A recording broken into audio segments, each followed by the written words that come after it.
वक्रतुंड महाकाय सूर्यकोटि समप्रभ निर्विघ्नं कुरु मे देव सर्व कार्येषु सर्वदा। जय श्री गणेश। हरे कृष्ण। हे विघ्नहर्ता प्रथम पूज्य श्री गणेश जी महाराज, आपको मेरा कोटि कोटि प्रणाम। आप ही बुद्धि के दाता, आप ही सिद्धि के स्वामी, आपके बिना कोई भी कार्य सफल नहीं होता। हे गणपति बप्पा, हमारे जीवन के सभी दुख और संकटों को दूर करें। हमारे मन में शुद्ध विचार और सच्ची भक्ति का संचार करें। भक्तों के पालनहार, दीनों के सहारे आप ही हैं जो हर मुश्किल को आसान बना देते हैं। आपकी कृपा से ही हर कार्य सिद्ध होता है। हे गजानन, हे एकदंत, हे लंबोदर, हमारी छोटी बड़ी सभी भूलों को क्षमा करें और हमें सही मार्ग पर चलने की शक्ति दें। आज हम संकष्टी चतुर्थी की इस पावन कथा को सुनने जा रहे हैं। कृपया हमारे मन को एकाग्र करें और इस कथा का पूर्ण फल हमें प्रदान करें। जय श्री गणेश। एक समय माता पार्वती ने प्रेम और जिज्ञासा से अपने पुत्र श्री गणेश से कहा, हे पुत्र, मैं ज्येष्ठ मास के कृष्ण पक्ष में आने वाली चतुर्थी के बारे में जानना चाहती हूँ। इसका क्या नाम है, इसका व्रत कैसे किया जाता है और इसकी कथा किस प्रकार है।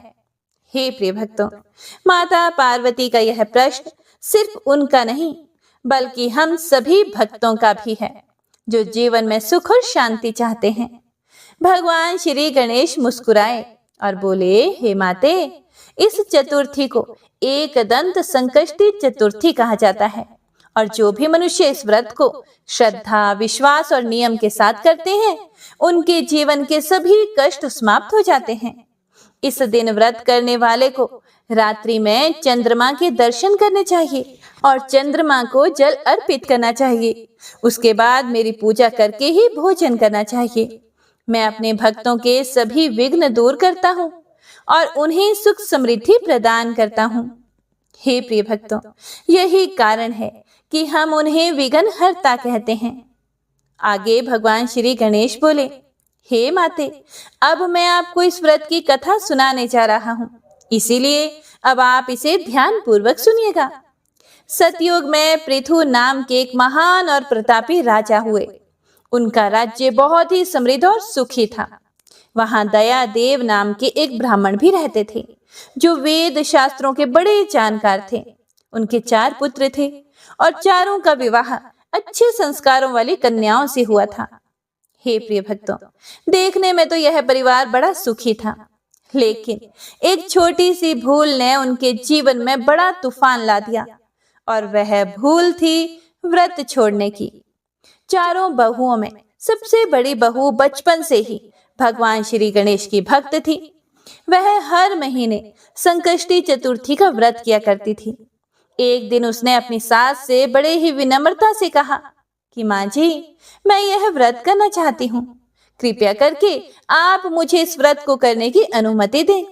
लेकिन हे प्रिय भक्तों, उसके ससुर ने उसे समझाते हुए कहा कि तुम्हें कोई दुख तो नहीं है, फिर व्रत करने की तुम्हें क्या आवश्यकता। फिर बहू बोली कि माँ जी, मैं बचपन से ही भगवान श्री गणेश जी का संकटनाशक व्रत करती आ रही हूँ। अपने मायके में भी मैंने इस व्रत को पूरी श्रद्धा से किया है, कभी नहीं छोड़ा। इसीलिए हे माँ जी, आप मुझे इस पवित्र और फल देने वाले व्रत को करने की अनुमति दे दीजिए। हे प्रिय भक्तों, देखिए कितनी सच्ची भक्ति थी उस बहू के मन में। वह हर हाल में भगवान से जुड़ी रहना चाहती थी। लेकिन उसकी बात सुनकर उसके ससुर ने कहा कि बहू, तुम घर की सबसे बड़ी और समझदार बहू हो, तुम्हें यहाँ किसी प्रकार का दुख या परेशानी नहीं है, फिर तुम व्रत क्यों करना चाहती हो। यह समय तो तुम्हारे सुख से रहने का है। और यह गणेश कौन है जिनके लिए तुम इतना सब कुछ करना चाहती हो। हे प्रिय भक्तों, कई बार हमारे जीवन में भी ऐसे लोग मिलते हैं जो अनजाने में हमें भक्ति के मार्ग से दूर कर देते हैं। परिवार के दबाव में आकर बहू ने भी गणेश जी का व्रत छोड़ दिया और धीरे धीरे वह अपने गृहस्थ में व्यस्त हो गई। समय बीतता गया और कुछ समय के बाद वह गर्भवती हुई और पूरे 10 महीने के बाद उसने एक बड़े ही सुंदर पुत्र को जन्म दिया। घर में खुशियां छा गई। लेकिन जब भगवान की भक्ति बीच में छूट जाती है तो उसका असर कहीं ना कहीं तो नजर आना ही था।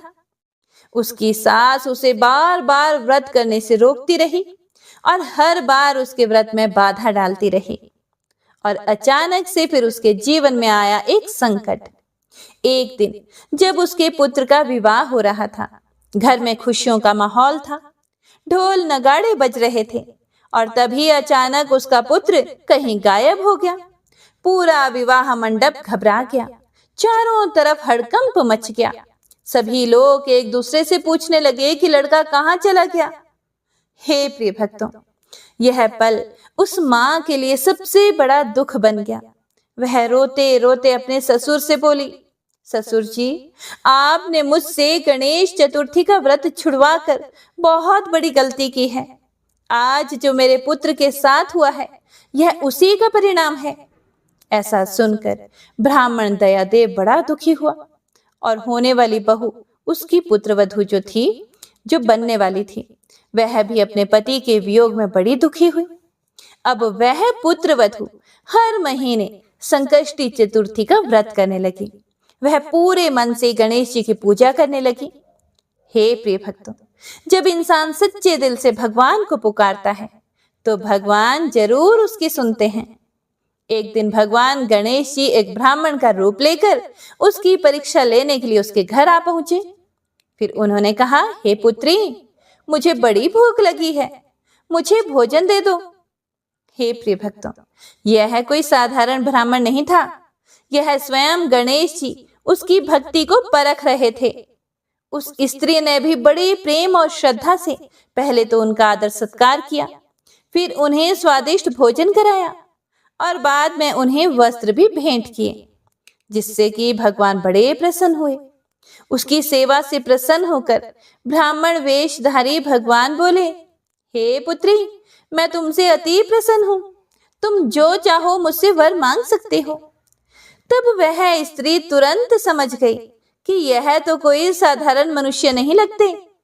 वह उनके चरणों में झुक गई और प्रेम से बोली, हे विघ्नहर्ता गणेश जी महाराज, अगर आप मुझसे प्रसन्न हैं तो मुझे मेरे पति के दर्शन करा दीजिए।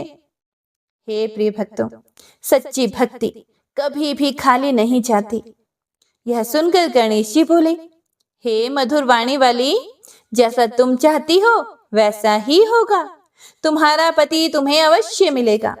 इतना कहकर भगवान श्री गणेश वहां से अंतर ध्यान हो गए। अब देखिए चमत्कार। कुछ ही समय बाद उसका पति सकुशल वापस घर आ पहुंचा।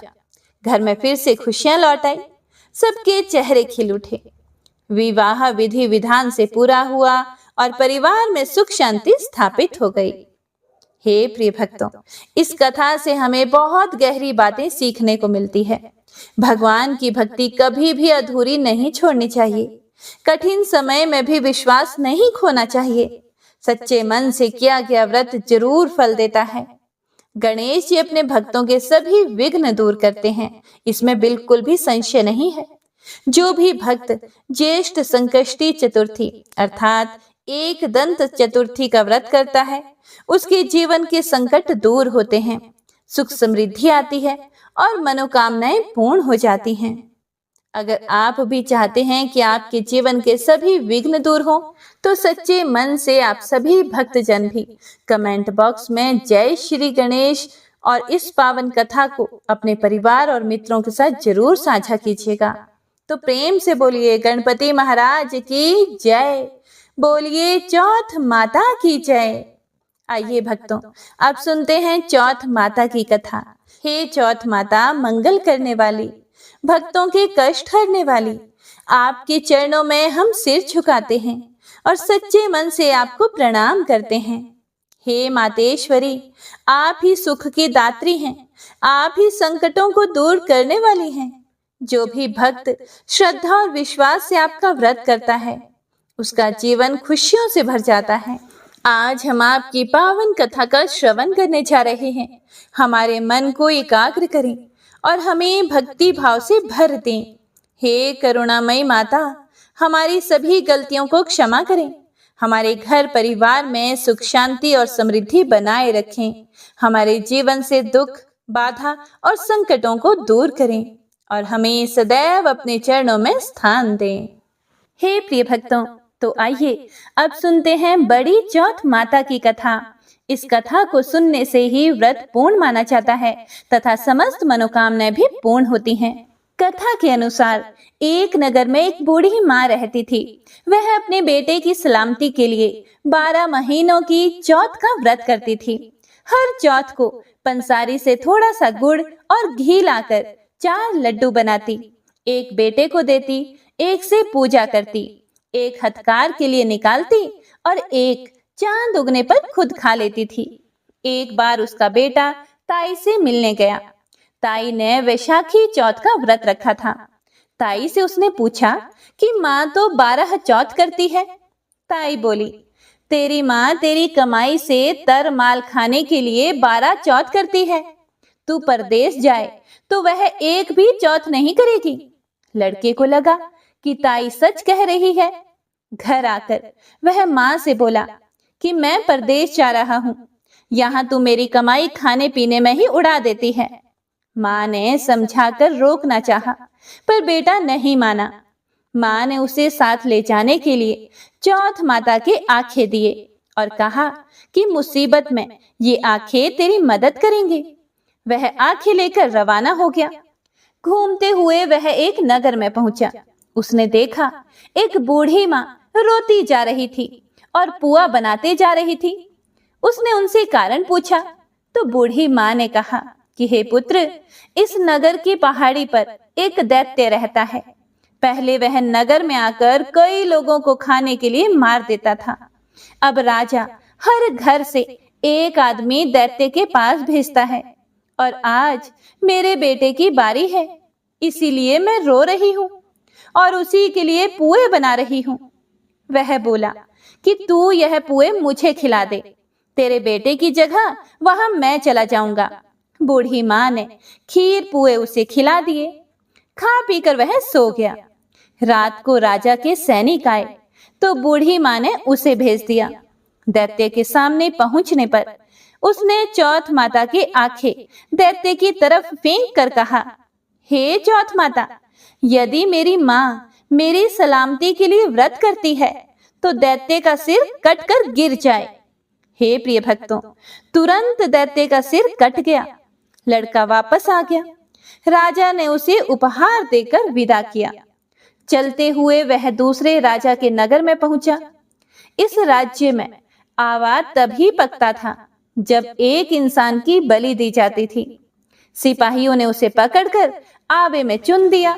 फिर लड़के ने आंखें आवे में डाले और कहा, हे चौथ माता, यदि मेरी माँ मेरे लिए व्रत करती है तो आवा मेरी बलि लिए बिना ही झट से पक जाए। हे प्रिय भक्तों, आवा तुरंत पक गया। आवे में से मिट्टी की जगह सोने चांदी के बर्तन निकले। अंदर से लड़का बोला कि बर्तन धीरे धीरे निकालना, मुझे लग ना जाए। राजा ने उसे निकलवाया और पूछा कि इस आवे से तुम बच कैसे गए। लड़के ने बताया कि उसकी माँ चौथ माता का व्रत करती है, व्रत के कारण ही वह बच पाया है। राजा को विश्वास नहीं हुआ। उसने एक चांदी की सुराही मंगवाई और कहा कि सुराही की नली से निकल कर दिखाओ, तभी मुझे विश्वास होगा। लड़के ने चौथ माता को याद करके आंखें सुराही में डाले और कहा कि मैं भंवरा बनूं और सुराही से निकलूं। लड़का भंवरा बनकर सुराही से निकल गया। फिर राजा ने खुश होकर राजकुमारी की शादी उसके साथ करवा दी और सभी लोगों को चौथ माता का व्रत करने को कहा। उसे माँ की याद आई। उसने राजा के पास जाकर खुद के नगर जाने की इच्छा जाहिर की। राजा ने रथ, घोड़ा, हाथी और खूब सारा दान दहेज देकर उन्हें विदा किया। चौथ के दिन अपने नगर पहुंचा। वह अकेला पंसारी के यहाँ माँ का इंतजार करने लगा। उसने सोचा कि आज चौथ है तो माँ यहाँ जरूर आएगी। थोड़ी देर बाद लकड़ी टेकती हुई माँ आती दिखी। बेटा माँ के चरणों में गिर पड़ा और कहा, माँ, मैं तेरा बेटा हूँ, मुझे माफ कर दो। माँ ने उसे गले से लगा लिया। लोग चौथ माता की जय जयकार करने लगे। उस नगर के सभी लोग चौथ माता का व्रत करने लगे। हे चौथ माता, जैसे बूढ़ी माँ और उसके बेटे की सहायता की, वैसे हमारी भी करना। कहानी कहने और सुनने वाले पर कृपा करना। जय चौथ माता। मंगलवार के दिन जब भी चतुर्थी पड़ती है तो उसका महत्व और अधिक बढ़ जाता है। अंगारक चतुर्थी की महात्म्य कथा गणेश पुराण के उपासना खंड के 60वें अध्याय में वर्णित है। कथा के अनुसार पृथ्वी देवी ने महामुनि भारद्वाज के जपा पुष्प तुल्य अरुण पुत्र का पालन किया। 7 वर्ष के बाद उन्होंने उसे महर्षि के पास पहुंचा दिया। महर्षि ने अत्यंत प्रसन्न होकर अपने पुत्र का आलिंगन किया और उसका सविधि उपनयन संस्कार कराकर उसे वेद शास्त्र आदि का अध्ययन करवाया। फिर उन्होंने अपने प्रिय पुत्र को गणपति मंत्र देकर उसे गणेश जी को प्रसन्न करने के लिए आराधना करने की आज्ञा दे दी। मुनि पुत्र ने अपने पिता के चरणों में प्रणाम किया और फिर पुण्य सलीला गंगा जी के तट पर जाकर वह परम प्रभु श्री गणेश जी का ध्यान करते हुए भक्ति पूर्वक उनके मंत्र का जप करने लगा। वह बालक निराहार रहकर 1 सहस्त्र वर्षों तक गणेश जी के ध्यान के साथ उनका मंत्र जपता रहा।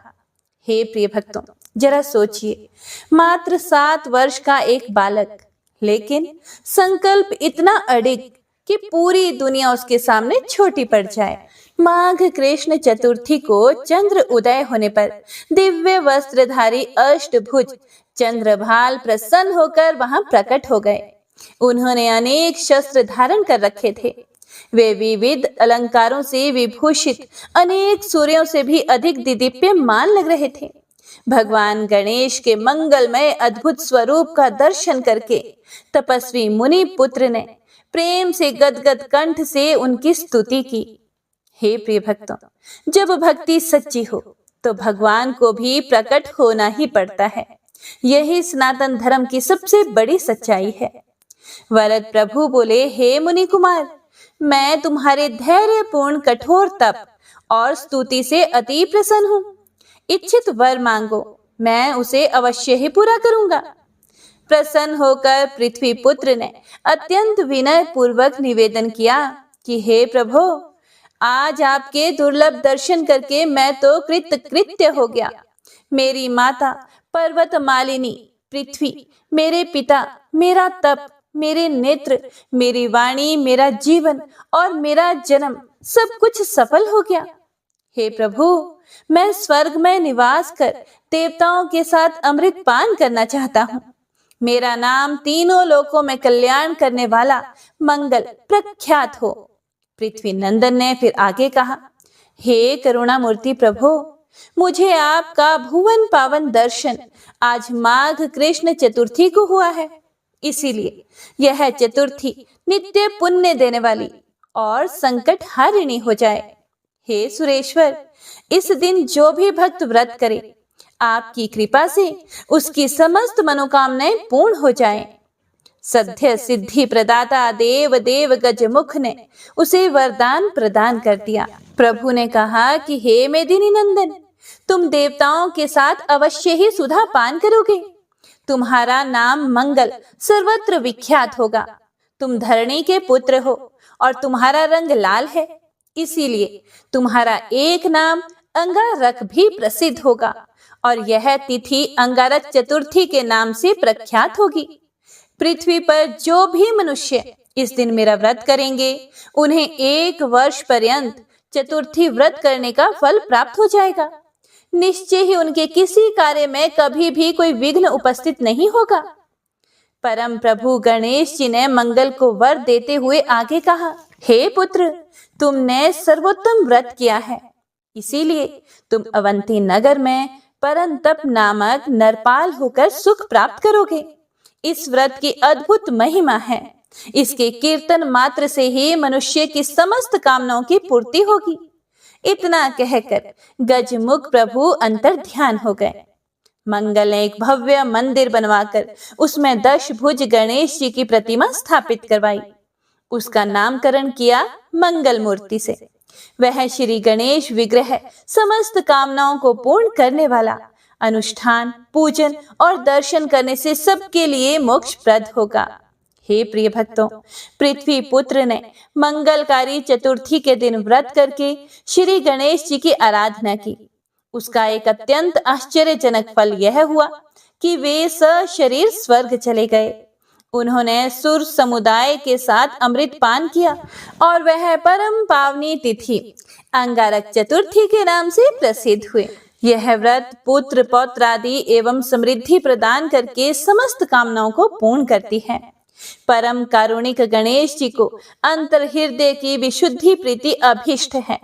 श्रद्धा और भक्ति पूर्वक त्रयताप निवारक दया निधान मोदक प्रिय सर्वेश्वर गजमुख कपित जम्बू और वन्य फलों से ही नहीं बल्कि दुर्वा के 2 दलों से भी प्रसन्न हो जाते हैं और मुदित होकर समस्त कामनाओं की पूर्ति तो करते ही हैं। हे प्रिय भक्तों, यही है अंगारक चतुर्थी की अद्भुत महिमा।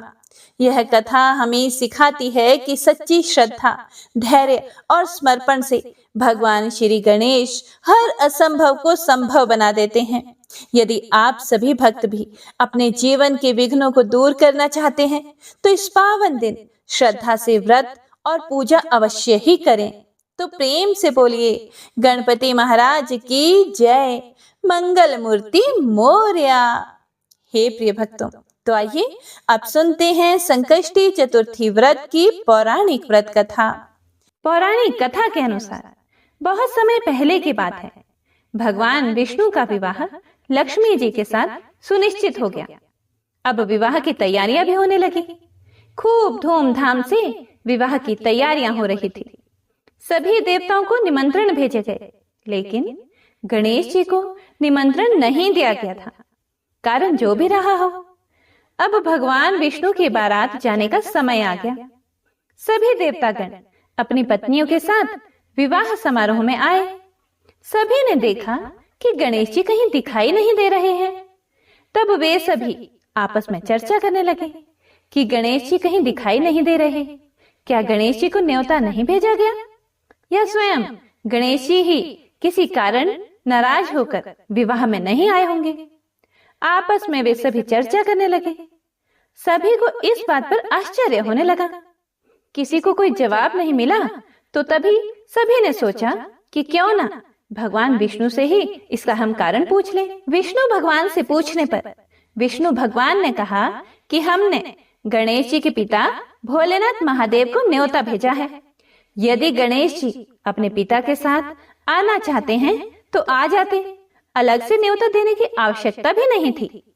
दूसरी बात यह है कि उनको 1.25 मन मूंग, 1.25 मन चावल, 1.25 मन घी और 1.25 मन लड्डू का भोजन दिन भर के लिए चाहिए। यदि गणेश जी नहीं आएंगे तो कोई बात नहीं, दूसरे के घर जाकर इतना सारा खाना पीना अच्छी बात भी नहीं होता। अभी वे सभी यह चर्चा ही कर रहे थे कि किसी ने सुझाव दिया, यदि गणेश जी आ भी जाएं तो उनको द्वारपाल बनाकर बैठा देंगे कि आप घर का ध्यान रखना। आप तो चूहे पर बैठकर धीरे धीरे चलोगे तो बारात से बहुत पीछे रह जाओगे। यह सुझाव सबको पसंद भी आ गया, तो भगवान विष्णु ने अपनी सहमति दे दी। अब नारद भगवान को किसी तरह से गणेश जी को बुलाने के लिए भेजा गया। गणेश भगवान ने जैसे ही निमंत्रण सुना, वे जल्दी जल्दी भगवान विष्णु के विवाह में सम्मिलित होने के लिए आ गए। अब जब समारोह में गणेश जी उपस्थित हो ही गए तो जैसा कि सभी देवी देवताओं ने मिलकर विचार विमर्श किया था, तो गणेश भगवान को किसी तरह से समझा बुझाकर घर की रखवाली करने के लिए बैठा दिया गया। अब बारात चल दी। सभी देवी देवता बारात के साथ चल दिए। तब नारद जी ने देखा कि गणेश जी तो दरवाजे पर ही बैठे हुए हैं, तो वे गणेश जी के पास गए और उनसे रुकने का कारण पूछने लगे। नारद जी ने पूछा, क्या बात है गणेश जी, आप द्वार पर इस तरह से क्यों बैठे हो? विष्णु जी ने तो आपको अपने विवाह में सम्मिलित होने के लिए बुलाया था। वे आपको अपने साथ बारात में लेकर नहीं गए? कहीं ऐसा तो नहीं वह आपको अपने घर का द्वारपाल बनाकर यहाँ छोड़कर चले गए हो? गणेश भगवान को सारी बात समझ में आई तो वह बहुत ही क्रोधित होकर कहने लगे, नारद जी, तब तो भगवान विष्णु ने मेरा बहुत बड़ा अपमान किया है। नारद मुनि तो सारा हाल जानते थे कि गणेश भगवान के बिना तो विष्णु भगवान की बारात आगे जा ही नहीं सकती थी। तब नारद जी गणेश भगवान को कहने लगे कि अगर आप अपनी मूषक सेना को आगे भेज दें तो वह रास्ता खोद देंगे, जिससे कि सभी वाहन धरती में धंस जाएंगे। तब तो विष्णु भगवान को आपको सम्मान पूर्वक अपनी बारात में बुलाना ही पड़ेगा। अब भला किस बात की देरी थी? अब तो गणेश जी ने अपनी मूषक सेना को जल्दी से आगे भेज दिया और सेना ने जमीन खोद दी। जब बारात वहां से निकली तो रथों के पहिए धरती में धंस गए। लाख कोशिश करने के बावजूद भी पहिए नहीं निकले। सभी ने अपने अपने उपाय किए, फिर भी पहिए तो निकल नहीं पाए बल्कि टूट गए। अब किसी की समझ में नहीं आ रहा था कि अब क्या किया जाए। तब नारद जी, जो विष्णु भगवान की बारात में पहुंच चुके थे, उन्होंने कहा, आप लोगों ने गणेश जी का अपमान करके अच्छा नहीं किया। यदि उन्हें मनाकर लाया जाए तो आपका कार्य सिद्ध हो सकता है और यह संकट भी टल सकता है। तब शंकर भगवान ने अपने दूत नंदी को भेजा और नंदी ने किसी तरह से समझा बुझाकर गणेश जी को लेकर आए। तब गणेश जी का आदर सम्मान किया गया, उनकी पूजा की गई। तब कहीं जाकर रथ के पहिए निकले। पहिए तो निकल गए, लेकिन वह टूट फूट गए थे, तो उन्हें सुधारता कौन? पास के खेत में खाती मतलब कि किसान काम कर रहा था, तो उसे बुलाया गया। खाती अपना कोई भी कार्य प्रारंभ करने से पहले ओम श्री गणेशाय नमः कहता था, गणेश जी की वंदना करता था। अब जब सभी लोगों ने उससे निवेदन किया तो खाती ओम श्री गणेशाय नमः कहकर मन ही मन गणेश जी की वंदना करने लग गया और देखते ही देखते खाती ने सभी पहियों को ठीक कर दिया। पहियों को ठीक करने के बाद तब खाती कहने लगा, हे देवतागण, आपने सर्वप्रथम गणेश जी को नहीं मनाया होगा और ना उनकी पूजा की होगी, इसीलिए आप सभी के ऊपर यह संकट आया है। हम लोग तो मूर्ख और अज्ञानी हैं, फिर भी हम लोग सबसे पहले गणेश जी की पूजा करते हैं, उनका ध्यान करते हैं। लेकिन आप लोग तो देवतागण हैं, फिर भी आप गणेश जी को कैसे भूल गए? अब आप लोग सबसे पहले गणेश जी का नाम लेकर जाएं, गणेश जी की जय बोलकर जाएं, तो आपके सारे काम बन जाएंगे और कोई भी संकट नहीं आएगा। ऐसा कहते हुए बारात वहां से गणेश भगवान को अपने साथ लेकर चल पड़ी और फिर धूमधाम से विष्णु भगवान का माता लक्ष्मी के साथ विवाह संपन्न हो गया और सभी सकुशल घर लौट आए। हे गणेश जी महाराज, जैसे आपने भगवान के कार्य सिद्ध किए, ऐसे ही कथा सुनने वाले, सुनाने वाले और हुंकारा भरने वाले सभी भक्तों के कार्य सिद्ध करना, सभी के कष्टों को हर लेना, सभी भक्तों की मनोकामनाओं को पूर्ण करना। तो सभी भक्तजन एक बार प्रेम से बोलिए, गौरी पुत्र गणेश भगवान की जय। बोलिए चौथ माता की जय।